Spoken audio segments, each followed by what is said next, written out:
Hello everyone, welcome to my YouTube channel.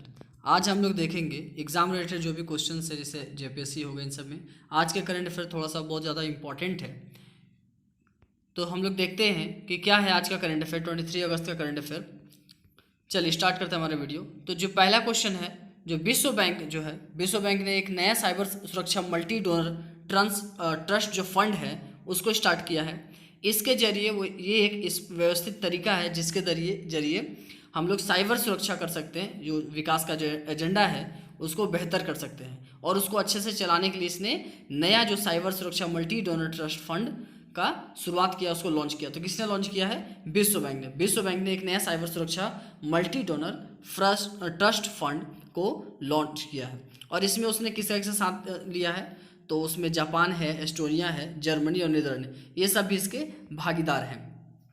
और जो इस नए फंड का मुख्य उद्देश्य क्या है कि इसका उद्देश्य ये है कि जो वैश्विक ज्ञान है उसका विकास हो, फिर देश का आकलन हो सके, जितनी भी तकनीकी सहायता है वो किया जा सके, क्षमता निर्माण किया जा सके, और प्रशिक्षण के साथ साथ बुनियादी ढांचे और प्रौद्योगिकी में भी आवश्यक निवेश के साथ विश्व बैंक के सदस्य देशों में साइबर और डिजिटल सुरक्षा क्षमता को योग्यता में बढ़ाया जाए। अब हम लोग विश्व बैंक के बारे में जानते हैं। अधिकतर आप लोग विश्व बैंक के बारे में जानते भी होंगे कि विश्व बैंक क्या है। कि विश्व बैंक जो है ऐसा पूरे वर्ल्ड के लिए बैंक है। अगर वर्ल्ड में किसी भी कंट्री को कुछ भी लोन का या किसी भी पैसा का जरूरत पड़ता है तो वो विश्व बैंक से हेल्प लेता है, और विश्व बैंक उसको लोन देता है, हेल्प करता है।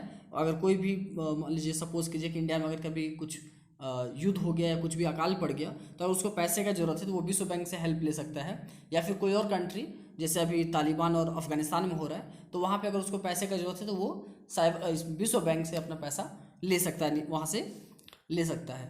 तो विश्व बैंक का मुख्यालय क्या है? विश्व बैंक का मुख्यालय वाशिंगटन है। आपको पता ही होगा, वाशिंगटन डीसी जो बोलते हैं। तो आप कमेंट करके बताइए कि ये वाशिंगटन ही क्यों नाम पड़ा।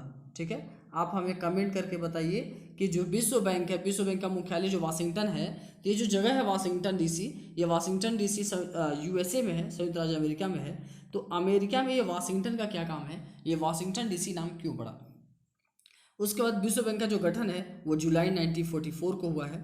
ठीक है, और विश्व बैंक का जो अध्यक्ष, अभी जो मेन अध्यक्ष है वो डेविड मालपस है। विश्व बैंक का अभी का अध्यक्ष डेविड मालपस।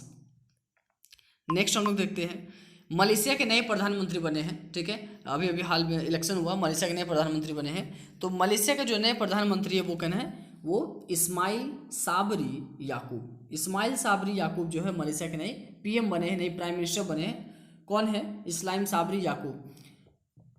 इससे पहले जो थे वो यही जो इस्लाम साबरी याकूब है, इससे पहले ये उप प्रधानमंत्री थे मलेशिया के, और 1 से 1.5 महीना के लिए ये सिर्फ प्रधानमंत्री, उप प्रधानमंत्री बने। उसके बाद ये डायरेक्ट प्रधानमंत्री बन गए हैं। तो ये जो प्रधानमंत्री थे लगभग लगभग जुलाई से लेकर के अगस्त में 18 या 19 तक में ये रहे।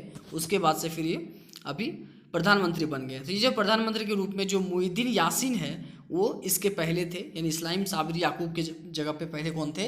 तो वो मुहिद्दीन यासीन। ठीक है, मुहिद्दीन यासीन के जगह पे इस्लाम साबरी याकूब आए हैं। उसके बाद है कि जो मलेशिया है, मलेशिया का राजधानी क्या होता है? तो आप लोग जानते होंगे मलेशिया की राजधानी क्या है? कुआलालंपुर। ठीक है, मलेशिया की राजधानी कुआलालंपुर, और जो मुद्रा है मलेशियाई रिंगित है। तो मलेशिया की राजधानी कुआलालंपुर और मलेशिया का जो मुद्रा है वो क्या है? मलेशियाई रिंगित। ठीक है, नेक्स्ट देखते हैं हम लोग। नेक्स्ट क्या है हमारा? जो हिसार हवाई अड्डा है उसके नाम जो है अब क्या हो गया? हिसार हवाई अड्डा का नाम जो है बदल दिया गया, हिसार हवाई अड्डा। तो हिसार हवाई अड्डा का क्या हो गया है? महाराजा अग्रसेन अंतर्राष्ट्रीय हवाई अड्डा। महाराजा अग्रसेन अंतर्राष्ट्रीय हवाई अड्डा किसका रखा गया है? हिसार का। हिसार हवाई अड्डा जो है, हिसार हवाई अड्डा का जो नाम चेंज कर दिया गया, उसका नाम क्या हो गया है? महाराजा अग्रसेन अंतर्राष्ट्रीय हवाई अड्डा। तो ये ज़्यादा इंपॉर्टेंट क्वेश्चन है जो आपको आ सकता है, जो भी अभी एग्जाम आने वाले हैं जेपीएससी या जो भी एग्जाम्स में। तो हिसार हवाई अड्डा जो है इंपॉर्टेंट क्वेश्चन है। और हिसार जो है आप कमेंट बॉक्स में लिख के दिखाइए कि हिसार जो है वो किस स्टेट में आता है। हमारे जो इंडिया है, इंडिया के किस स्टेट में आता है? आगे हम लोग देखते हैं कि जो हरियाणा है, हरियाणा के जो मुख्यमंत्री वो कौन है? मनोहर लाल खट्टर है। और जो उन्होंने ही हिसार हवाई अड्डा का नाम बदल कर महाराजा अग्रसेन अंतर्राष्ट्रीय हवाई अड्डा दिया है। तो देखिए आपको यहाँ पे आपके क्वेश्चन का आंसर मिल गया। नेक्स्ट है कि जो हिसार हवाई अड्डा है एक्चुअली वो कैसा हवाई अड्डा है? वो एक घरेलू हवाई अड्डा है। ठीक है, और ये जो है राज्य का पहला DGCA लाइसेंस प्राप्त सार्वजनिक हवाई अड्डा है। तो ये पहला हवाई अड्डा राज्य का ऐसा है जिसको लाइसेंस मिला हुआ है सार्वजनिक हवाई अड्डा के रूप में, ठीक है। और यह हवाई अड्डा जो है वर्तमान में 30 मार्च 2024 तक एक अंतर्राष्ट्रीय हवाई अड्डे के रूप में परिवर्तित होने के लिए उन्नयन के अधीन में, यानी अभी वो पूरी तरह से कंप्लीट नहीं हुआ है अंतर्राष्ट्रीय हवाई अड्डा में, लेकिन 2024 तक ये कंप्लीट हो जाएगा, ठीक है। नेक्स्ट हम लोग देखते हैं इसका महत्वपूर्ण कि जो हरियाणा के राज्यपाल हैं, हरियाणा के राज्यपाल कौन है? हरियाणा के राज्यपाल बंडारू दत्तात्रेय है, ठीक है। बंडारू दत्तात्रेय, ये दत्तात्रेय लिखा गया गलती से, एक्चुअली दत्तात्रेय होगा, बंडारू दत्तात्रेय, ठीक है। और हरियाणा का जो राजधानी है वो सबको जानते हो, कैपिटल चंडीगढ़ है। अगला क्वेश्चन है कि भारत का सबसे ऊंचा जो हर्बल पार्क का उद्घाटन कहाँ किया गया? तो ये भी बहुत इंपॉर्टेंट क्वेश्चन है कि जो भारत का सबसे ऊंचा हर्बल, सबसे पहले क्वेश्चन ये आता है कि जो हर्बल पार्क है वो कहाँ है? भारत में है। तो भारत में कहाँ पर? ठीक है, तो भारत में हमारे उत्तराखंड जो है, उत्तराखंड का जो चमोली है वहाँ पर ये हर्बल पार्क का उद्घाटन किया गया है, ठीक है। सबको याद रखना, ये बहुत इंपॉर्टेंट क्वेश्चन है कि भारत का सबसे ऊंचा हर्बल पार्क वो कहाँ पे? उत्तराखंड। ऐसे आप ट्रिक से भी याद कर सकते हो कि जो हर्बल पार्क सबसे क्या है? ऊंचा है, उससे ऊंचा और उससे उत्तराखंड। तो सबसे ऊंचा हर्बल पार्क अभी हाल फिलहाल में भारत का वो उत्तराखंड है। उत्तराखंड का चमोली जिला के जो माना गांव है, माना गांव में वहाँ पे किया गया है, ठीक है। इसका पार्क का ऊंचाई कितना है? तो इसका ऊंचाई जो है 11,000 फीट, ठीक है, 11,000 फीट की ऊंचाई पर। और ये किसके सीमा के बीच में है? ये भारत और चाइना के बीच में है, ठीक है। अब यहाँ नेक्स्ट क्वेश्चन आता है कि उत्तराखंड के बारे में लोग पढ़ रहे थे, उसके बारे में जानते हैं उत्तराखंड के बारे में कि जो उत्तराखंड की स्थापना है वो कब हुआ है? 9 नवंबर 2000। तो आप जेपीएससी का एग्जाम देने जा रहे हो तो एटलीस्ट आपके पास ये पता होना चाहिए कि कौन सा हमारा जो राज्य है वो किस डेट को उसको आज़ादी मिला और किस डेट का उसका स्थापना हुआ है। तो ये आप स्थापना देख लीजिएगा किस किस कंट्री स्टेट का कब स्थापना हुआ है, उसका राजधानी कौन है, और जितने भी प्राइम मिनिस्टर चेंजेस हुए हैं वो सारे क्वेश्चंस बहुत इंपॉर्टेंट आपके लिए। एक लिस्ट अगर सर्च कीजिएगा तो जितना भी है वो सारे लिस्ट आ जाएंगे, नहीं तो मैं कुछ दिन बाद उसको प्रोवाइड करूँगा। जितने भी प्राइम मिनिस्टर्स जो चेंजेस हुए हैं हाल फिलहाल में, प्राइम मिनिस्टर्स हो गए, राष्ट्रपति हो गए, और फिर नेक्स्ट जो हमारा गवर्नर है अभी हाल फिलहाल में, अभी मणिपुर या इसका चेंजेस हुआ है, हम लोग इसी वीडियो में जानेंगे हम लोग कि जो चेंजेस हुआ है अभी मणिपुर में वो कौन से हैं। उसके बाद उत्तराखंड का जो राज्यपाल है वो बेबी रानी मौर्य है, ठीक है, बेबी रानी मौर्य। और उत्तराखंड का जो मुख्यमंत्री वो कौन है? पुष्कर सिंह धामी। ये भी चेंज हुए हैं, इनके मुख्यमंत्री पहले कोई और थे उत्तराखंड के, अब पुष्कर सिंह धामी हो गए। तो कमेंट बॉक्स में आप लिख के बताइए कि पुष्कर सिंह धामी जो अभी बने हैं मुख्यमंत्री, इससे पहले कौन थे उत्तराखंड के, ठीक है। आप जब भी कोई भी मुख्यमंत्री या कोई भी आप याद करके जाते हो तो आप उससे पहले कौन था और अभी कौन है ये दोनों याद करके जाओ। या कोई भी इंडेक्स याद करते हो कि भारत का इंडेक्स, इस इंडेक्स में ये रैंक है तो अभी ये रैंक है, और इससे पहले कौन सा रैंक था ये याद करो, और पहले नंबर पे कौन था वो याद करो। ये सारा क्वेश्चन बहुत इंपॉर्टेंट है। और उत्तराखंड का जो राजधानी है वो कौन है? देहरादून। उत्तराखंड की राजधानी देहरादून है। ये तो जो है शीतकालीन है, ठीक है, ठंडे में जो है इसका देहरादून है, और जो गर्मी है उसमें गैरसैंण, ठीक है। नेक्स्ट है जो नकुल चोपड़ा है, नकुल चोपड़ा को क्या किया गया है? बार्क इंडिया का मुख्य कार्यकारी अधिकारी दिया गया है, ठीक है। तो जो हमारा नकुल चोपड़ा है उसको क्या बनाया गया है? जो बार्क है, Bhabha atomic research centre, BARC का full form Bhabha atomic research centre India का जो मुख्य कार्यकारी अधिकारी बनाया गया है। तो ये जो टेलीविजन निगरानी एजेंसी है, ब्रॉडकास्ट ऑडियंस रिसर्च, ठीक है।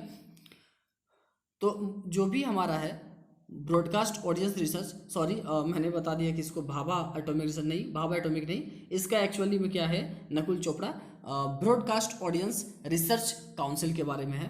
उन्होंने इसके बारे में बताया कि उसका जो है उन्होंने 25 अगस्त 2021 में प्रभावी कार्यकारी का अधिकारी के रूप में वहाँ पे पद ग्रहण किया है।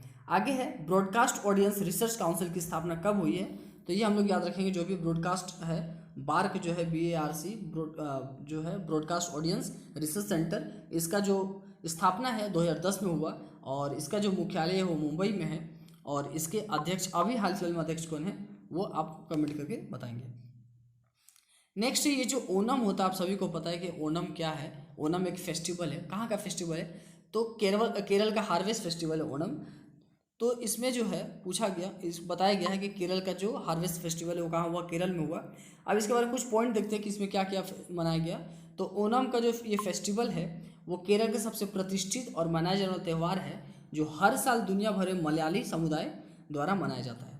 तो तो ये त्यौहार कितना दिन तक चलता है? 10 दिन तक चलता है त्यौहार, और जो कि फसल के समय की शुरुआत के साथ साथ राजा महाबली की घर वापसी, यानी फसल का जो त्यौहार है उसका स्टार्ट होने के साथ साथ जो राजा महाबली घर आए थे वहाँ तक दिया जाता है, घर वापसी के साथ साथ। और भी इसमें कुछ कहानी है, वो लॉर्ड विष्णु जो है, भगवान विष्णु हैं, उनके वामन अवतार के बारे में प्रकट होने का प्रतीक आता है इसमें। ठीक है, तो ये बहुत इंपॉर्टेंट क्वेश्चन है, ये एग्जाम में आ सकता है आपका कि ये लॉर्ड विष्णु से रिलेटेड जो है कौन सा अभी हुआ वो पूछा जाएगा कि लॉर्ड विष्णु से रिलेटेड कौन सा फेस्टिवल जो है अभी मनाया गया। ठीक है, नेक्स्ट क्वेश्चन है सीवीसी।